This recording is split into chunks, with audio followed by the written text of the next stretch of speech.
Hi guys, Gaius here at the Shelter Institute. We occasionally get asked the difference between a timber framing chisel and a slick. So I've got a couple of examples here and I'll discuss the difference for you. So this is a timber framing slick and this is a timber framing chisel made from the same manufacturer. These are both bar tools and you'll notice that physically the two are very different. The length of the slick is significantly greater than the length of the chisel. And also the chisel has a ring around the end and the slick does not. So physically the two are a bit different, but you'll also see that the way in which we use them is fairly different. So the chisel is meant to be driven into the wood using a mallet. So the ring at the end of the handle prevents the handle from mushrooming. And the chisel is basically used for bulk wood removal. So it's a quick way to get wood out of the hole so that we can get to the slicking part of the process. And the slick is propelled through the wood just by you. There's no mallet involved. The slick, as you can see, doesn't have any ring, and that's because we don't hit it with a mallet. So we're never worried about mushrooming that handle end. In fact, the way that we drive the slick through the wood is just by pushing it. And the way I like to use it is to hold it like this and put my hip against the edge of the end of the handle. And then I have a fairly powerful and controlled movement through the wood. So the slick comes into play after we've used the chisel. We're removing very small amounts of wood, whereas the chisel is used for bulk wood removal. So here I have an example of a Japanese boat builder's slick and a Japanese chisel. So again, you'll notice that the chisel has a ring on the end, the slick does not. One of the things that we love about the Japanese tools is that they are a lamination of two different steels. So on the back of this slick is a very hard, high carbon content steel, and on the front side is a milder, more flexible steel that carries that somewhat brittle cutting edge. And the same is true of the chisel. And if you look carefully at the end, you can see a brighter hue of steel out front and a duller, softer steel on the back side. Because this steel is so hard, in both the case of the slick and the chisel, the manufacturer dishes out the backside of the tool so that when you're sharpening the backside or flattening the backside, there's much less steel to remove. You're only removing steel around the perimeter, which makes the sharpening quite a bit easier. So the reality is that you want to have both a chisel and a slick. You'll be able to get a particular job done much more quickly and efficiently because you can keep your slick a little bit sharper. You use it sparingly at the end of each mortise or tenon process. You're not removing that much wood with it.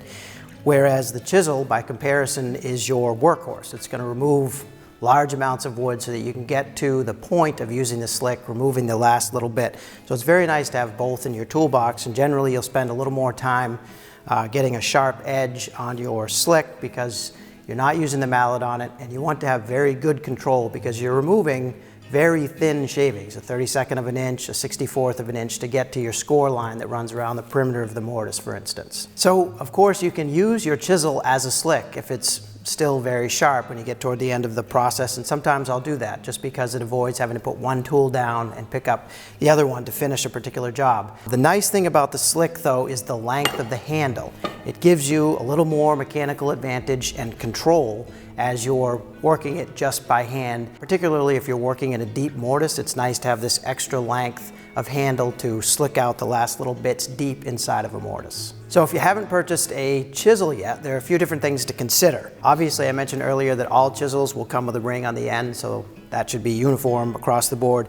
But what does vary from one manufacturer to another is the way in which the handle gets attached to the tool steel. So this is Robert Sorby's chisel, and their attachment method is known as a tang handle. So the tool steel is actually converted from this flat blade into a square tang that fits inside of the handle. So there's actually a mortise cut into the bottom of this handle, and this tool steel is continuous up inside of the wood, and then a ring is put around that to prevent this wood from splitting as you're using the chisel. In addition to that, Sorby installs a little leather washer between the handle and the tool steel that acts as a shock absorber. So that leather will actually absorb some of the energy from the blow of the mallet, hang onto it for a very short period of time, and then release it into the wood. And the idea is that this chisel will advance a little bit further into the wood because the energy is transferred over a greater length of time when you're hitting it with the mallet. The bar chisel, by contrast, has a socket style handle. So here the tool steel is actually broadened out and has a hole so that the wood handle can drive inside. This is really a bulletproof design. It's very difficult to damage this, and if you do damage the handle, it's very easy to make a new one. Just take any piece of round wood and you can carve out the end until it just fits inside of the handle.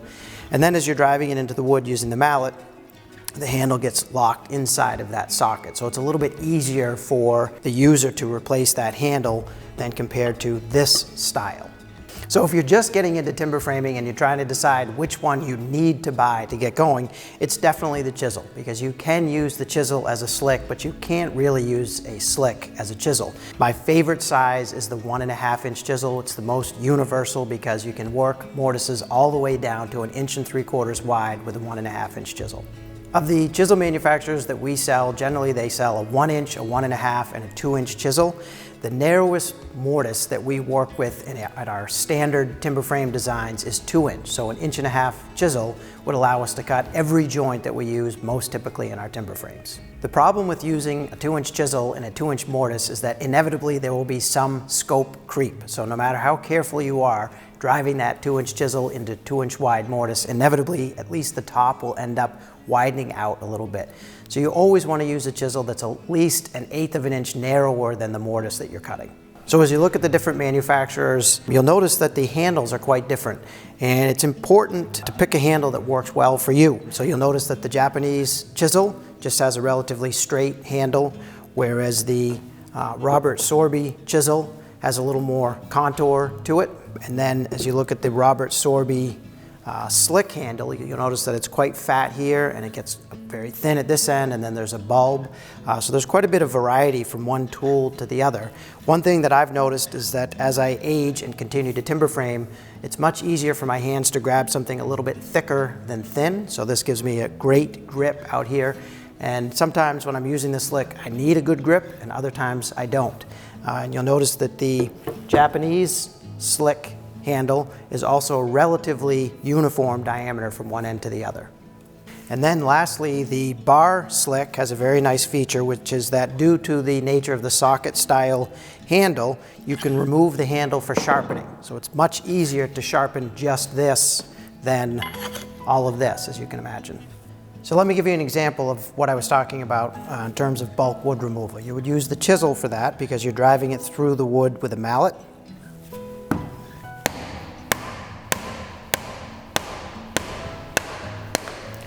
The chisel is effective at taking off 1/4 of an inch, 3/8 of an inch, maybe even 1/2 of an inch inside of a mortise. The slick, on the other hand, because you're pushing it through the wood by hand, is used for very thin slices. So after you've gotten rid of all the wood that's in your way and you're ready to slick the last little bits off, you would pull out your slick and just take very thin shavings. So thin that you can see through them. So in order to be able to do this, obviously the slick has to be very sharp.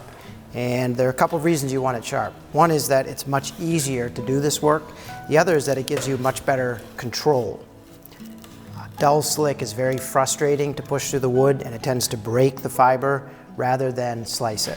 Another unique characteristic of the slick is that the handle is actually bent slightly relative to the tool steel, so that you can slide the slick all the way across a piece of wood with no contact between the work surface and the handle.